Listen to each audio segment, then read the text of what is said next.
Jai Shri Krishna. This video is for Gita Olympiad 2025.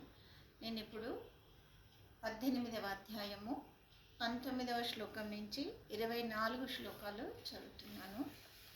జ్ఞానం కర్మ చ కర్తా చ త్రిధైవ గుణభేదతః ప్రోచ్యతే గుణ సంఖ్యానే యథా వచ్ఛృణుతాన్యపి సర్వభూతేషు ఏనైకం భావమవ్యయమీక్షతే